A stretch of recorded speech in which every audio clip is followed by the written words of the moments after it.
Hello everybody. Let me continue my lecture about telecommunication and how electrical current and magnetic field help to create telecommunication systems in the United States of America in the 19th century. As you remember, folks, we spoke about chemical source of electricity. Chemical source of electricity is the battery. Batteries that separates positive and negative charge elements and send them to their poles. That is plus, that is minus, positive, negative. If we connect wire to these poles, and here will be the button switch, and I will connect this to coil, and you can ask why I use coil, because the magnetic field of single wire loop is much smaller than if we add 2000 loops. That will be 2000 times bigger. And also, folks, I will tell you that if you place the core inside of these loops, the core from the magnetic material, like iron, this core will create much better magnetic field inside of this. When we push the button, we will open the contour for the electrical current. Electric current will go through the coil and will attract the ferromagnetic element like a key. Key will be snapped to the coil and we can see it because magnetic field goes this way, go through this ferromagnetic element and snap it to the core. We spoke that this simple device, by the way, it's named solenoid. This solenoid is used everywhere in your car, in the house, in industrial applications. But this solenoid also could be an element of logic. What is logic, folks? Logic is actually when somebody asks you, is it true or is it false? And you know how to answer. So you answer, yes, it is true. I'm truthful. Or this is false. I do not have it. So when you go through this, you can answer yes and no. Yes, meaning push the button and the current will go through the contour and the key will snap to the coil, and that is yes and true. When you do not push the switch and electric current will not go to the coil, that is no, nothing will change. Energy, that is false. So folks, that is very important because we can say yes is 1 and true or false is 0. You can ask me why yes is 1 and false is 0. Because if you say I do have $5 and you say it is true, then you say 5 multiply by 1 will still have 5. But if you're talking about false, you say $5 multiply by 0 because it's false, you have 0. So falsely, you have $0. So true, yes, and on is 1, and false, no, and off is 0. Now, how to use this solenoid for telecommunication, folks? Not only for answering questions. And I'll tell you that was in 19th century, in 30s, in 1830, that was a man whose name was Samuel Morse.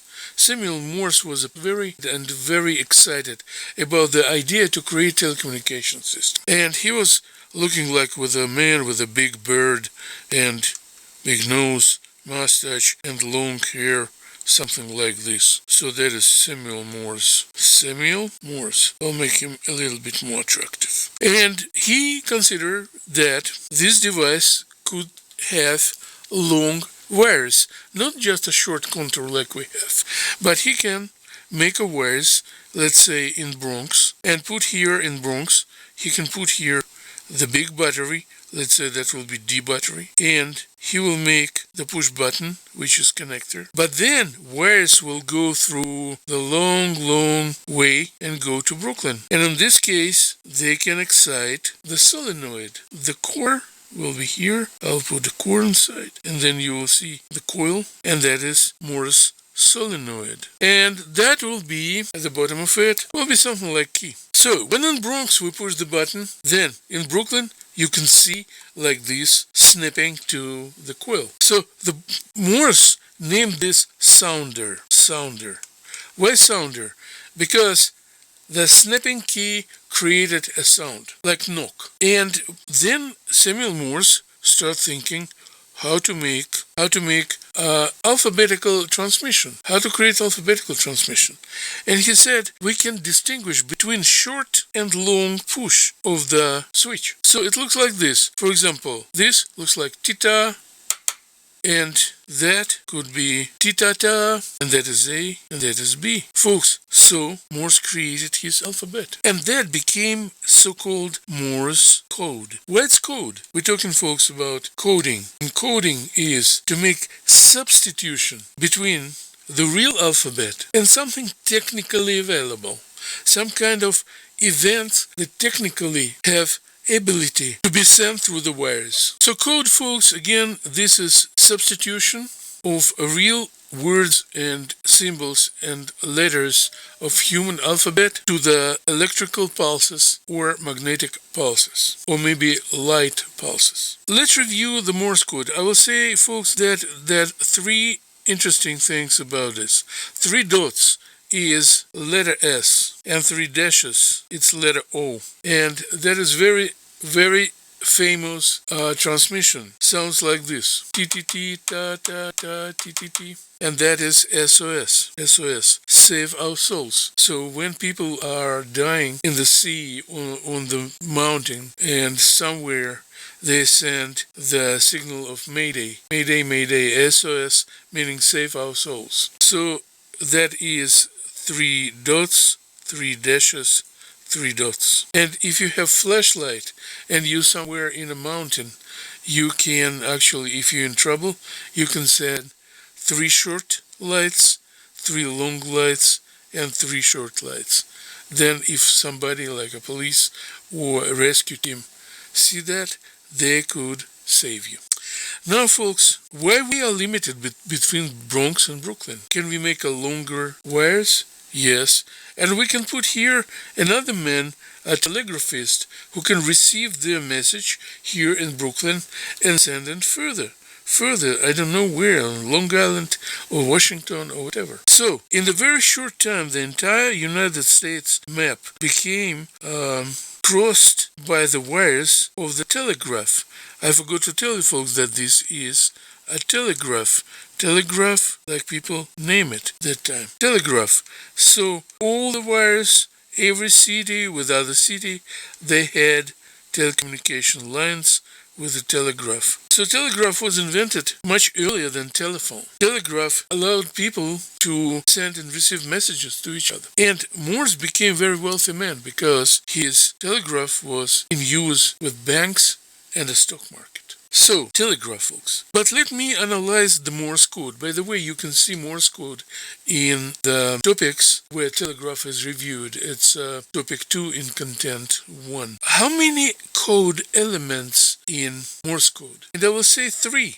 Look at this: dot, space, and dash. Without spaces, Morse code will not be possible to use because we cannot distinguish between dots and dashes. But folks, electricity native with 2 code elements, 1 and 0, meaning current is on and current is off. So this is a little bit a problem of modeling the telegraph through the automatic printing machine, because when we would like to print what people send, then we need to go back to binary code, binary system. I forgot to tell you, folks, because this is only 2 numbers, we call it binary. And this is trinary, so this code is containing 3 elements. So another man, another genius from France named Baudot.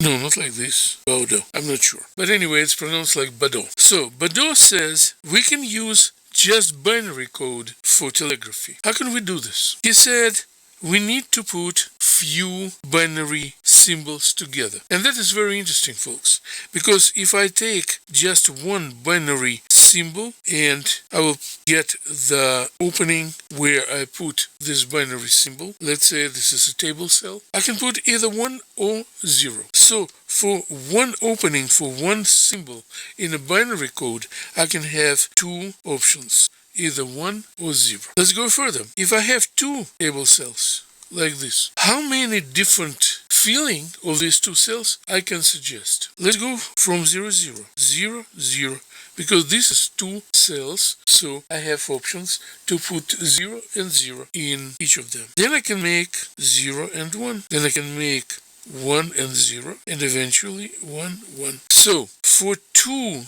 cells, I have 4 options, 4 combinations. For 1 cell, I have 2 combinations. Okay, I'm gonna go and calculate how many combinations we will have for 3 cells. I'll put them here. 3 cells, folks. You can see it's doubled every time. For 1, it's 2. For 2, it's 4. Definitely for 3 cells, let's see.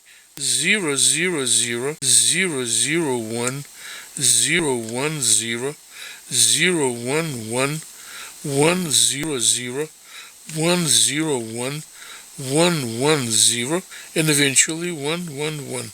So that is 8 variations. So 3 cells will give us 8 variations. So this man, this inventor, Baudot, actually he said to transmit alphabetical symbols just with 2 binary digits, we need to have few binary digits goes together. Because 1 binary digit can encode only A and B. 2 binary digit could encode A, B, C, and D. But 26 alphabet elements. 26 code element, like starting with A and X, Y, Z.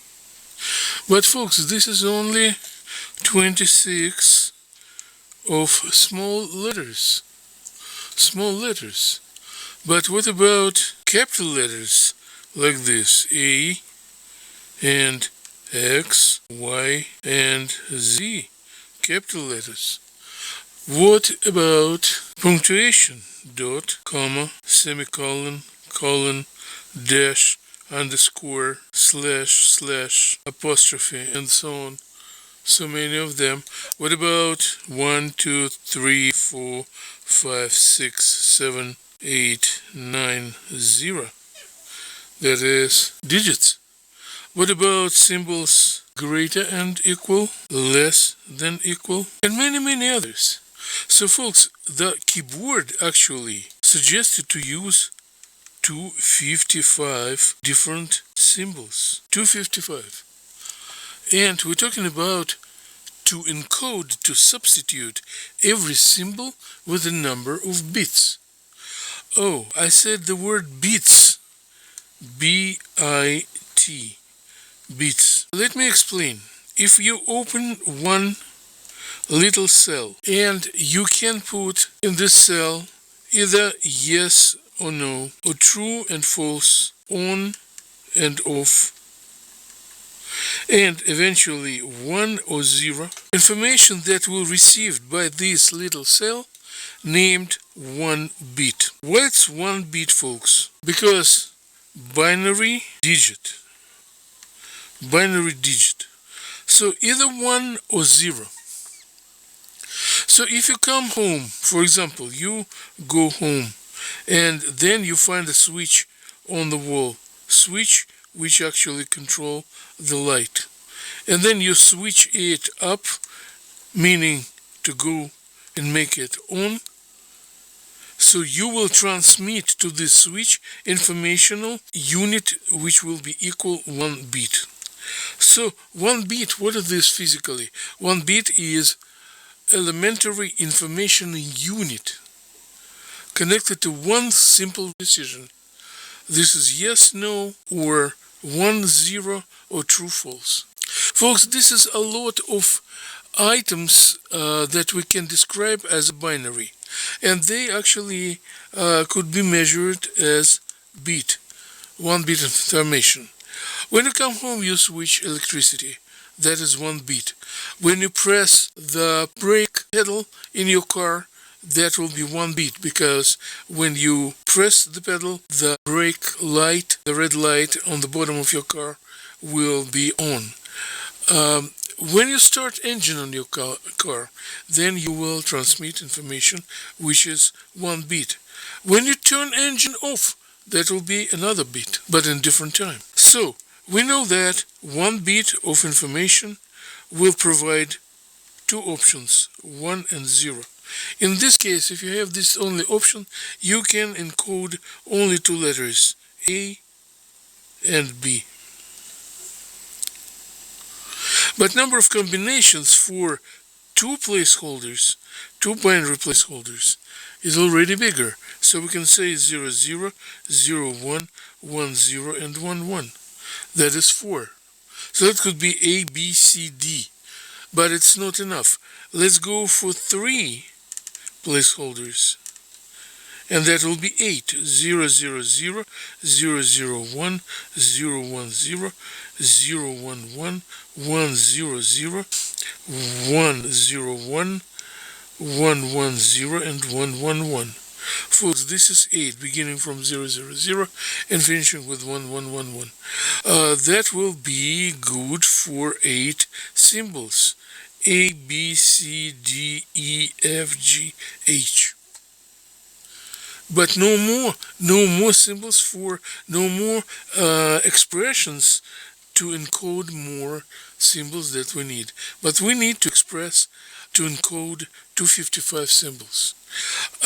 Definitely, folks, if I take 4 placeholders or 4 bit, that will be double in quantity than this. Let me go for this.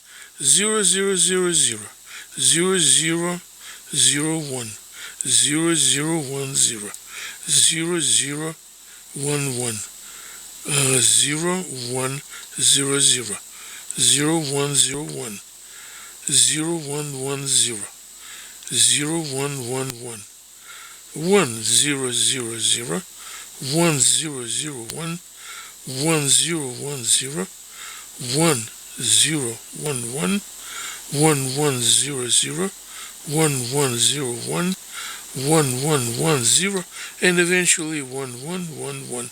If you calculate all of them, you will find out that this is 16 variations. 16 variations. Every time you add 1 bit, you'll see it is doubled.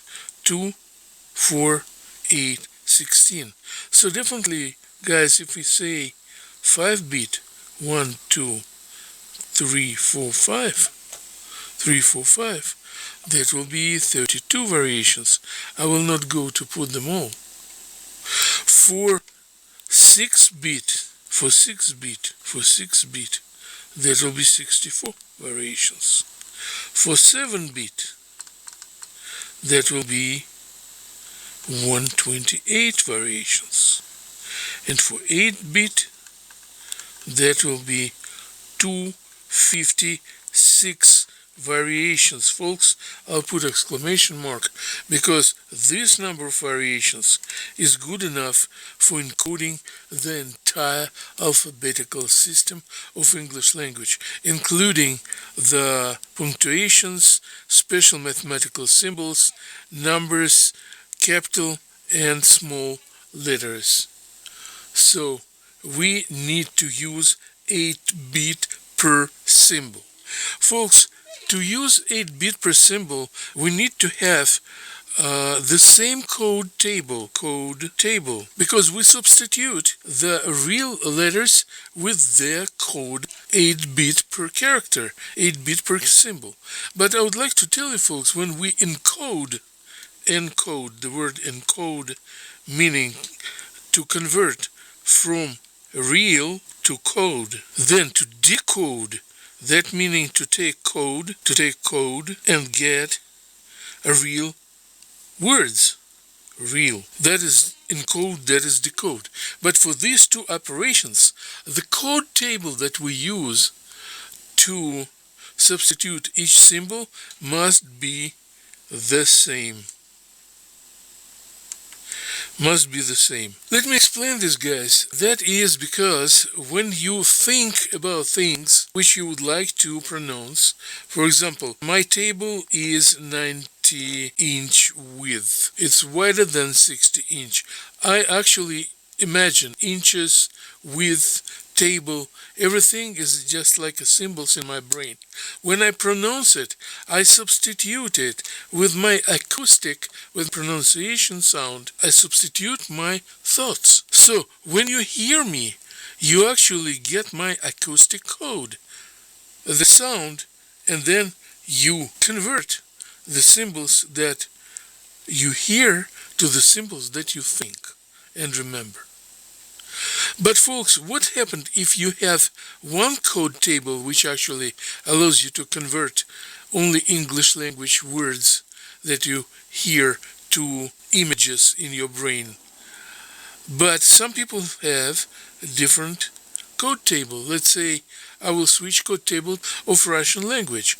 Take a look. Привет, ребята, я буду рад учить вас компьютерной грамотности. You don't understand. Why? Because we switch code table. The only code table that was information encoded with is good to decode. So code table must be standard. To standardize code table in America in 30s, this code table 8-bit per symbol became standard. So this name of the code table, American Standard Code for Informational Interchange, ASCII. You can read it as ASCII code. ASCII code. ASCII code. So, how many characters ASCII code is in coding? 256. 256 characters. 256 characters. Not more, not less. Now, you can see ASCII code table in the topic in folder 2. You will see all of the symbols that we can encode using this ASCII code table. Folks, finishing with this ASCII code table, I would like to tell you that 8-bit of information is equal 1 byte. This is bigger unit. But as well, bit as well as a byte is information measurement unit.